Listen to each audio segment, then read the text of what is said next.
Bonjour et bienvenue sur Compta Online Info. Au sommaire cette semaine, les jours fériés du mois de mai, les clichés qui touchent le métier de comptable et les différents journaux en comptabilité.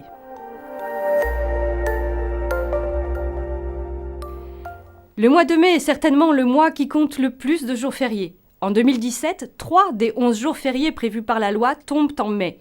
Il y a le 1er mai, la fête du travail, le 8 mai, l'armistice, et le 25 mai, le jeudi de l'Ascension.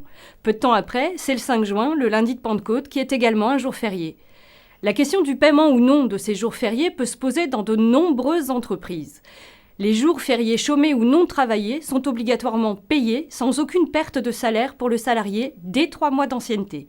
Mais seul le 1er mai est obligatoirement chômé. Les autres jours fériés peuvent être travaillés sans majoration de salaire, sauf dispositions conventionnelles plus favorables. Les clichés ont la vie dure. C'est ce que montre une étude menée aux États-Unis, en Grande-Bretagne et en Australie. Selon cette étude de Xero, les professionnels du chiffre sont reconnus et appréciés pour leur capacité d'analyse, leur intelligence et leur sens du commerce. À l'inverse, le comptable est aussi vu comme une personne qui compte des haricots dans un petit bureau. En France, on dirait plutôt que le comptable est celui qui porte des lunettes et se cache derrière sa calculatrice. C'est une image vieillotte qui restera probablement encore un temps malgré l'évolution du métier.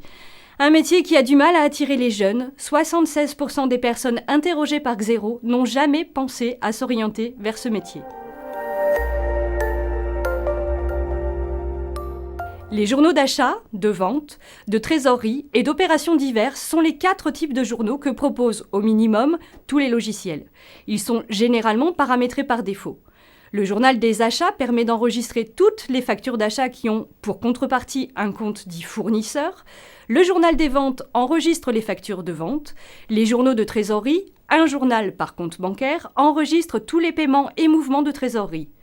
Le journal d'opérations diverses concerne toutes les autres opérations.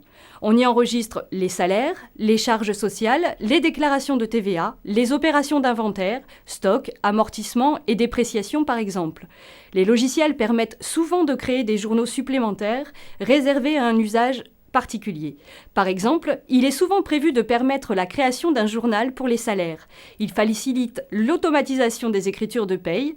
Les journaux de situation sont des journaux particuliers. Ils permettent aux professionnels d'établir des situations mensuelles, trimestrielles, tout en conservant l'historique de ces situations.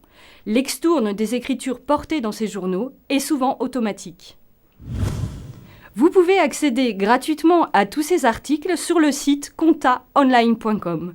Toute l'équipe de la rédaction vous souhaite une bonne semaine.